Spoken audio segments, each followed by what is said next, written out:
up on Access USI. Westside Evansville holds the annual Fall Fest. The university celebrates their 50th anniversary with a special art exhibit and your weekly sports update. All that and more coming up on Access USI. Good evening. Welcome to Access USI. I'm Madeline Chris. And I'm Christy York. It's that time of the year again. It's cooling off, the leaves are changing, and this week it's time for the Westside Nut Club's annual Fall Festival. Fall Fest is the nation's second largest street festival and takes place on Franklin Street in Evansville. The festival is host to pageants, games, rides, and of course, food. The food ranges from normal festival food like cotton candy, funnel cakes, and candy apples to donut burgers, cow brain sandwiches, and cricket suckers. We asked USI students what they like most about the Fall Festival. I think it really brings people together around, food. Everyone likes food. It's a holiday-like thing, but this is like the pre-holiday, like get prepared, eat lots of food, and be happy. I guess it brings people that used to be here come back and some new people since it's a pretty well-known festival. People like to eat fried food and whatnot. Well, this year was my first time going. I went yesterday, and it's kind of just like the state fair, kind of is what it looked like to me. But they had some more exotic food choices to pick from. But it was really good. It's just very crowded. The festival wraps up this coming Saturday. For more information and access to a munchie map, visit www.nutclubfallfestival.com. The McCutcheon Arts Center Pace Galleries is hosting an exhibit in connection with USI's 50th anniversary. Access reporter Ben Flora has the details. On the lower level of the LA McCutcheon Arts Center Pace Galleries is filled with works of art from past USI art students for the Wish You Were Still Here art exhibit. Access USI spoke with Katie Waters, director of the Art Center, about the recent exhibit. Myself, my assistant Jack Ashley, and registrar of our art collection, Susan Sells, came up with the idea to have all of our art alums send a postcard back to us for the 50th anniversary to tell us what they were doing. But these postcards could be anything from paper to clay to metal to mixed media to whatever the ex-students wanted to create. So come check out the Wish You Were Still Here art exhibit before it's gone October 25th. Reporting for Access USI, I'm Ben Flora. Two writers published in the Southern Indiana Review read from their selected works on Monday. Poet Dennis Henrichsen and prose writer Michael Martone presented their works in the University Center Traditional Lounge. Henrichsen is the author of 8 books of poetry, including a collection of poetry titled Skin Music. Skin Music taps into the realm of grief and darkness within the human psyche, but does so with lyrically vibrant imagery. As for Martone, he's an Indiana native and read from his most recent book, Winesburg, Indiana, which blends stories of the supernatural and a cast of small-town characters with a twist of humor. The Multicultural Center hosted their annual Black and Brown Summit of Excellence earlier this week. Grace Seward was there and has the story.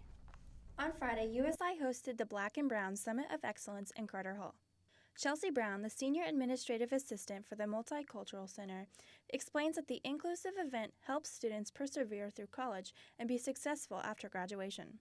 It's an event where we have professionals from the tri-state area come in and they speak with the students and they give them tips and guidance on what to do while in school and then also what to do outside of school. So it's a pretty cool networking type of event that we have. This year, the summit brought in professionals from the health, accounting, and legal fields to talk to the students and give helpful career advice. The event wrapped up with a speaker who encouraged the students to pursue graduate school and be the most qualified for a job that they could possibly be. For Access USI, I'm Grace Seward. In just 1 month, the Student Government Association doubled in size. This year, SGA received over 15 new applicants to join the organization and welcomed 12 new members in September. The new members include 6 freshmen and 6 upperclassmen. Freshman members were divided into colleges with 2 representatives for liberal arts, 2 for business, 1 for Veterans Affairs, and 1 for international studies. SGA President Alexa Butel says she is excited to have so many new members, wanting to make a difference, and says leadership comes in many different forms. Actually, there's not really a clear-cut image we want when someone, because leadership comes in all different shapes and sizes. So we want to get those quiet leaders. We want to get those those loud leaders. Like, we want a variety because that's what's going to make us very diverse on campus. It'll be that maybe the quiet people can reach out to the quieter people because they can relate to them. So we want to make sure we have a diverse group of students. And USI's cross-country team hit the road this past weekend as they competed in Louisville. Jordan Fisher will be back with your sports update.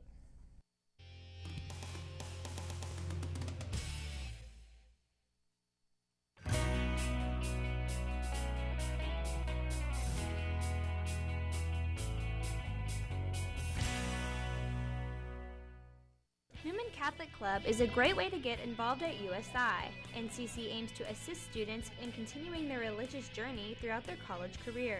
Newman Catholic Club provides students with great opportunities to meet new friends and grow in their faith through their weekly meetings, masses, and service projects. Yeah, I definitely recommend it. It's a good way to get to know other people of the same faith and just to really have good, solid friendships. Newman Catholic Club, where hearts speak to hearts.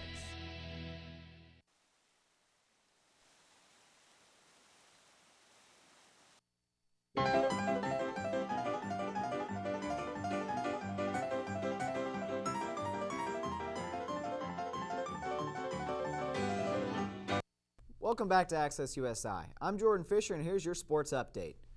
Following a strong showing at the Greater Louisville Classic this past weekend, the USI men's and women's cross-country teams both experienced some slight movement in the top 25 coaches poll, as the women's team moved up 4 spots to 11th in the nation, while the men's team dropped 1 spot to 6th in the nation. At the Greater Louisville Classic, the women's team finished 20th out of 30 teams, including 3rd in a stout Division II field that included 5 nationally ranked teams. As for the men's team, they finished 10th out of 24 teams and 1 spot behind the number 1 team in the nation, Grand Valley State. The Eagles return to action on October 17th when they compete at the University of Evansville Invitational at Angel Mounds. That will be the final meet of the regular season before the GOVC Championships begin on October 24th. The Lady Eagles women's soccer team had a successful homestand as they went unbeaten at Strasbourg Field this past weekend. The Lady Eagles defeated the University of Indianapolis on Friday by a score of 1-0 thanks to a goal by Maddie Velke before tying with St. Joseph's College on Sunday by a score of 1-1. USI's record now sits at 4-4-2 on the year with a 3-4-1 record in the GOVC. The Eagles will hit the road as they get set to face Lewis University on Friday night before they take on Wisconsin Parkside on Sunday. As for the men's team, they weren't quite as lucky this past weekend as they lost the University of Indianapolis on Friday before taking on St. Joseph's College on Sunday. St. Joe's got on the board first by scoring in the 12th minute. The Pumas would strike again quickly as they scored in the 16th minute as well, which would give them a 2-0 lead that they would eventually take into the half. However, the Eagles didn't go down quietly as they came out very aggressive in the second half. Sophomore forward Pedro Castro scored the only goal for USI as he found the back of the net in the 66th minute. Despite the late goal, the Eagles were not able to come out with the victory as they fell to the Pumas by a score of 2-1. This brings the Eagles' record to 3-6-1 on the season and 1-6-1 in the GOVC. The Eagles' next match will be on Friday as they travel to face the Lewis Flyers before taking on Wisconsin Parkside on Sunday. After starting the year 10-2, the USI volleyball team has hit a bit of a rough stretch as they now lost 3 of their last 4 matches following their loss last night at Bellarmine in 4 sets. After dropping the first set, the Eagles battled back to tie it up at a set apiece before dropping the final 2 sets and eventually the match. The loss drops the Eagles' record to 11-5 on the year and 4-3 in the GOVC. The Eagles will hit the road again as they travel to face 21st ranked Lewis University this Friday before traveling to Wisconsin Parkside for a match on Saturday. That's all we have for sports. Remington Crowder will have your weather update coming up right after this commercial break. You're watching Screaming Eagles TV 12.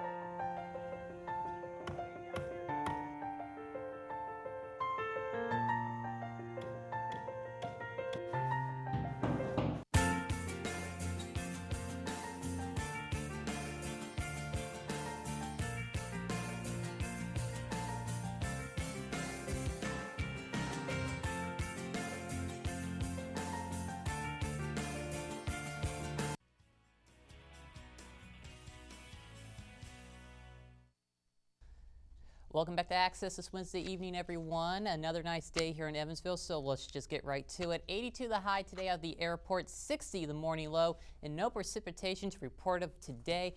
Once again, another nice day. We were, as I mentioned, above average, but rain's going to return as we head into the day on Friday. Overnight tonight, lows pretty much be steady for much of the overnight hours into the 60s. We'll see some clouds increasing, though. Overnight low be 59. Maddie and I were talking about this earlier. She likes to run in the morning, so she's going to love this. Partly cloudy, partly sunny in the morning. Of course, be partly sunny after the sun rises and everything. Upper 60s by 9 a.m. Another nice day for Fall Fest. Skies staying partly sunny. Highs in the mid-80s. Just go out, go to Franklin Street, and enjoy it, people. I guarantee you, you will love it. Will stay nice for pretty much much of the evening hours, too, as well. Clouds, though, however, will start to increase once we get into the early morning hours on Friday. Rain will return ahead of a cold front. Some models show little to no rain, others showing rain, but this is going to be slow moving, so I'm going to be fine-tuning this forecast. I'm going to let you know on my Twitter account what's going to be happening over the next 48 hours, really. Don't forget to keep the headlights and taillights on as you head out on Friday. Cooler air for the parade on Saturday. We'll start in the mid-40s for Sunday morning, which will be the coolest air of the season. Meanwhile, after that, mid-70s for the rest of the forecast period. Just enjoy it, people. Well, that's it from me tonight. Maddie and Chrissy will be back right after this with the latest Evansville and regional news here on Access USI.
Have you ever wanted to thank a veteran for your freedom?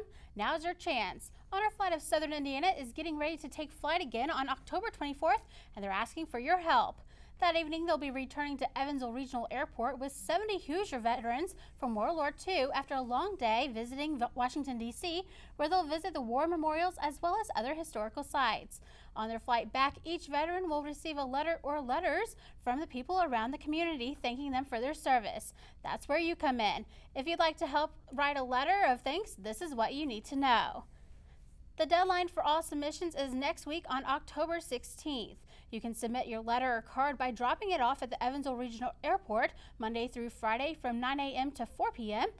However, if you are unable to take it there yourself, you can also mail it to the Operation Mail Call Honor Flight of Southern Indiana EVV 3, Evansville, Indiana 47725. More details are emerging after last week's campus shooting in Oregon. Authorities announced today that the gunman who fatally shot 9 people at a community college last week killed himself in front of his victims after 2 police officers wounded him.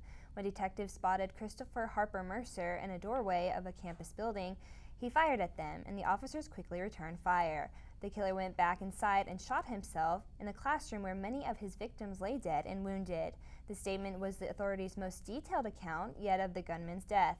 Previously, they had only said that the 26-year-old attacker killed himself after a shootout. The attack in the small Oregon town was the worst mass shooting in the state's history. 8 students and a teacher died, and 9 others were wounded. President Obama plans to travel to Roseburg on Friday to meet with victims' families. And tomorrow will mark 100 days without a budget in the state of Illinois, and it could stay that way even longer. Last Friday, Illinois Governor Bruce Rauner said during a manufacturing expo that the standoff over the budget could go on for a while. Rauner has said he remains committed to getting Democrats to approve some of his pro-business agenda.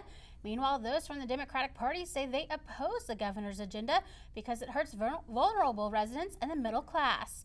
Just in the past week, different state buildings and services have either closed or been canceled due to a lack of funding, including the Illinois State Museum and the Autism Program of Illinois. They've even resorted to handing out IOUs to Illinois lottery winners.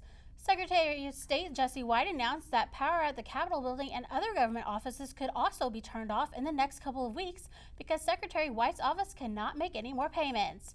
Some lawmakers have suggested the governor call legislators back to Springfield for a special session, but Governor Rauner says he won't because it could just cost too much.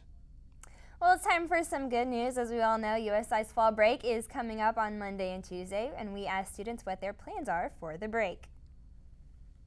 I'm going to a wedding on fall break, and I don't know, I'm just kind of excited to go home, see my family, spend some time on the farm, pick some pumpkins, and bring them back to college.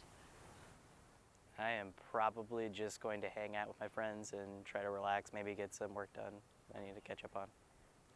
Well, I live 6 hours away, so I'm going home for the first time, and I'm gonna see my family and hang out with my dogs and just sleep. And Okay, so you guys know, like I said, this is fall break. So you guys have any plans coming up? Well, I'm going home. I'm going to be going to the Covered Bridge Festival on Sunday in Rockville. I know you're going to go up there too as well, but you're going to be in a different part of the county. But yes, I get to go home and everything and get to try to see if I can survive Terre Haute traffic on a Friday. Oh gosh, so true. What about you, Christy? Yeah, like Remington said, I'm actually going to be visiting family that actually lives pretty close to Remington's hometown. Okay. So I'm going to be at the Covered Bridge as well. It's a huge festival they have there, kind of like the fall festival, a little bit more spread out though. Yeah, Indiana's largest festival, by the way. Cool, So. that's awesome.